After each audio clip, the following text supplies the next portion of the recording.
Good morning, you're watching World News and I'm your host, Klaudia Czerwińska.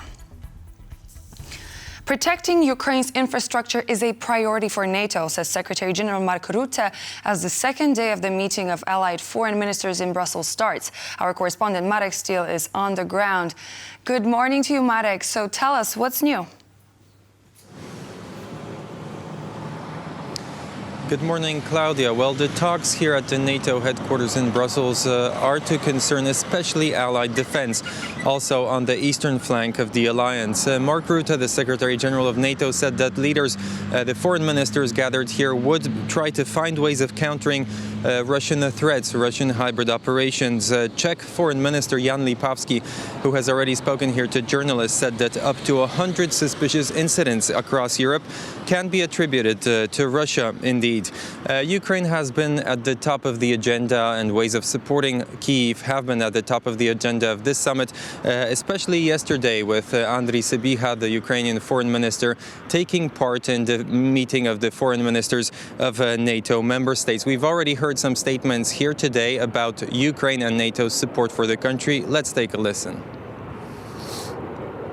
This morning we will have a meeting, as you know, of NATO foreign ministers. We will discuss the escalating campaign of Russia's hostile actions against NATO countries.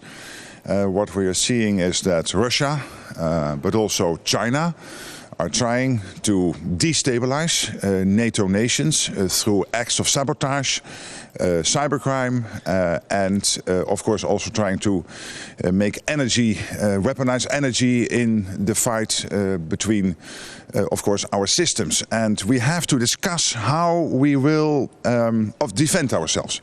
And that means that we will look at ways to have better intelligence sharing, but also making sure that we can protect our critical infrastructure. It's very important to say that the war itself, the conflict itself, will only be settled in battlefield. As strong as Ukraine can be in the battlefield, as strong it will be one day in the negotiating table. There is no other way around. There is an illusion that we cannot somehow supply Ukraine with everything that it needs, and therefore we're, just digging in the dirt, trying to find a couple of €100 million or dollars in order to support Ukraine. But when you look at the conflicts that have been in the recent past, take Afghanistan, take Iraq, we spent trillions, literally trillions in those wars. So when you compare how much did we spend on Ukraine, it's a fraction. So I think it's an illusion to say that we are unable to supply Ukraine with what it needs. And lastly, when we say that it's impossible to provide the security guarantees to Ukraine, again, I think it's an illusion. If we want to have peace in Ukraine, there is no other way around. We will have to supply security guarantees. And from where we stand, there is no better, no cheaper way of supplying security guarantees than actual NATO Article 5 security guarantees. A lot has been said about these, indeed, security guarantees that Ukraine could receive. And yesterday, before Andriy Sybiha took part in the meetings, the foreign ministry in Kyiv issued a statement saying that it rejects any other security guarantees than NATO membership. And this, of course, comes after Ukraine remembers the Budapest Memorandum of 1994, when it gave away its nuclear arsenal in exchange for security guarantees, which never worked. The country never joined NATO. Other countries like Poland did, and they are much safer now within the alliance, within this collective defense alliance. Ukraine has been also asking partners here in Brussels for more air defense systems, which would allow it to protect its energy infrastructure throughout the winter. Sybiha, the foreign minister of Ukraine, yesterday said that the country may need 20 such systems. And Volodymyr Zelensky last night, who in his nightly address said that Ukraine would receive such systems already in December. And this is part of, for instance, Olaf Scholz's €600 million support package for Ukraine. It includes IRIS-T air defense systems, but there's also been a package recently announced by Joe Biden, which will also include such systems. Back to you. Marek Steele reporting from Brussels. And now we move to Georgia. Citizens gathered in the capital for the 6th night in a row on Tuesday, continuing to protest the government's decision to postpone EU accession talks. TVP World correspondent Don Arlith has more on the situation in Tbilisi. Day 6 and the protests here in the capital of Georgia continue. Now tonight, significantly more people here on the streets. Maybe not quite as violent in terms of fireworks, but we've been told that people have come from cities from around the country and are out here showing their support for this movement after last night's brutal crackdown. Now, last night the police shut this area down much earlier than in the previous protests. They also used violence against protesters, rubber bullets, and tear gas. We were tear gassed a few times last night, just like everybody else here on the streets. As the night went on, we actually witnessed quite a horrific incident with a young man who appears to have taken a brutal shot to the head and perhaps even a shot to the body. It's been reported in local news today that a 22-year-old man was hit in the head with a tear gas canister, rendering him brain dead, and he is now in the ICU in critical condition. Now, whether this is the same individual that we saw last night, we're unable to confirm as of today, but if we're still waiting to see what the situation is with this young man, as he could become the first victim of these protests. Now, a lot of people have been comparing this to what happened in Ukraine, the Maidan, of course. Still, we haven't seen quite the brutality that we saw in Ukraine, but with the numbers out tonight, this indicates that Georgians are not giving up at this point. They're going to continue these protests. And of course, the Prime Minister claiming earlier today that the attempt at the Maidan movement was thwarted by police here in the capital. We're just going to have to wait and see how this night goes on to see if it is more brutal than the night before. Reporting from Tbilisi, Don Arlith, TVP World. President Emmanuel Macron has rejected calls for him to resign to put an end to the political crisis in the country. The French head of state, whose government faces a no-confidence vote in parliament on Wednesday, delivered the statement while speaking to journalists on the sidelines of his visit to Saudi Arabia. Macron said that because the French people elected him twice, he must respect the trust placed in him until the last moment to be useful to the country. The statement is his first since the far right withdrew its support for Michel Barnier's cabinet on Monday. According to political experts, it is very likely that the parliament will pass a motion of no confidence on Wednesday and the government will have to resign. In a statement on Tuesday night, Barnier called on French citizens for responsibility and warned of the financial and political effects of unseating him. Protests in South Korea continued into Tuesday night after President Yoon Suk-Yeol declared martial law late last night, which was lifted just 6 hours later. Still, the protesters and the opposition lawmakers have been calling for the president's impeachment and have vowed to launch an indefinite strike until it takes place.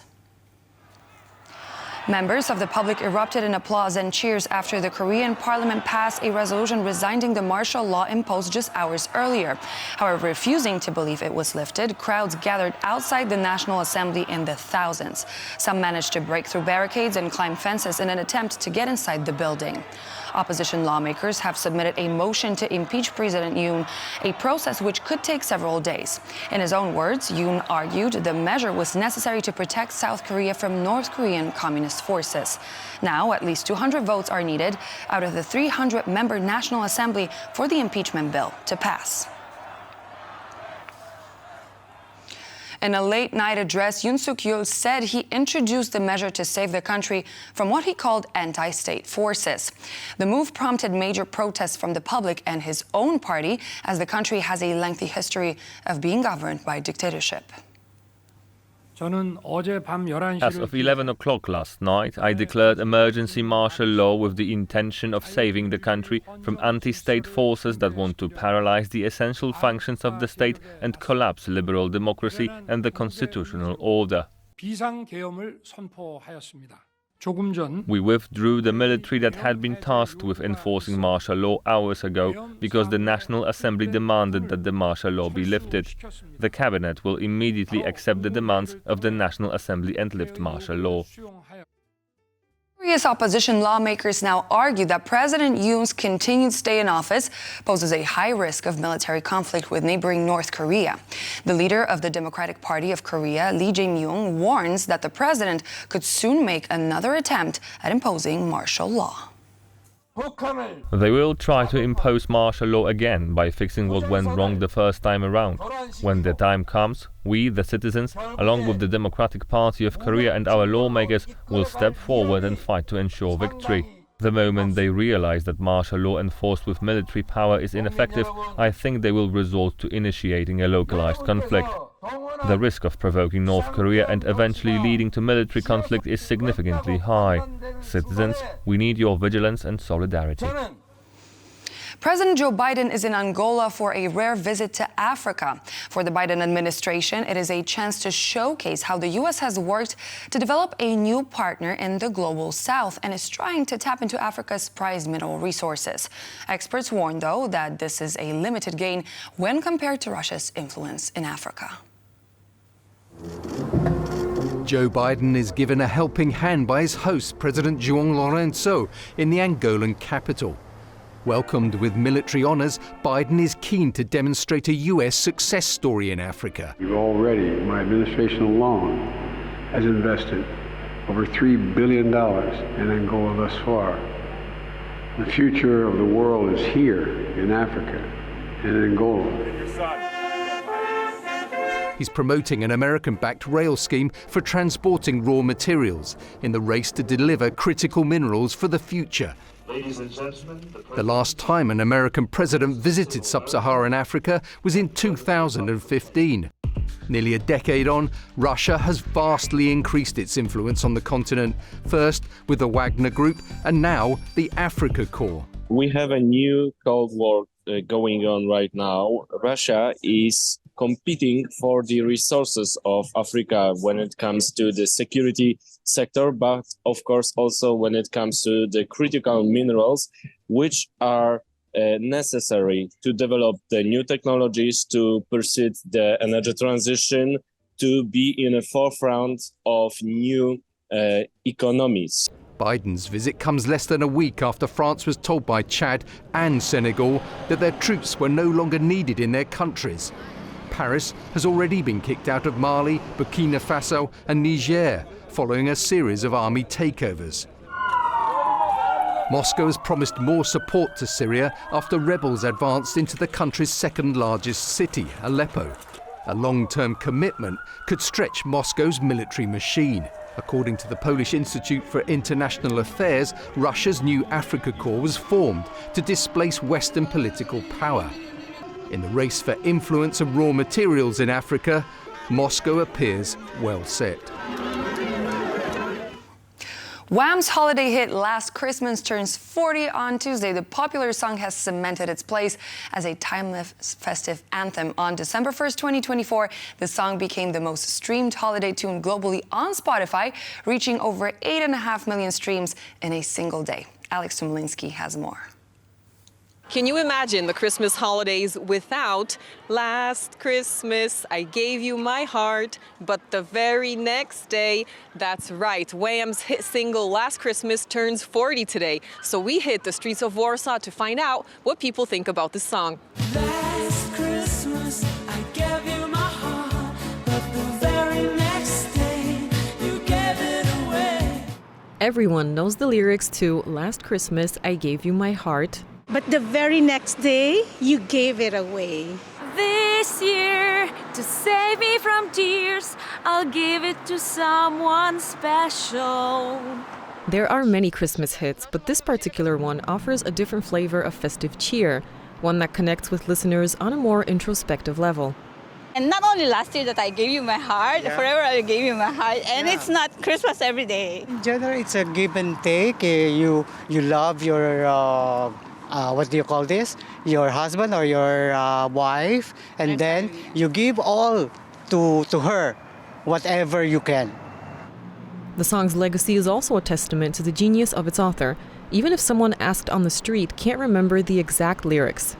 I'm not just a follower of George Michael and his duo, right? But I remember it now. Among the many Christmas songs, Last Christmas continues to hold a special place in the hearts of many and is a timeless piece associated with the holidays. The song returns every year. It's a classic song. It's what makes Christmas, in my opinion, right? Oh yes, of course.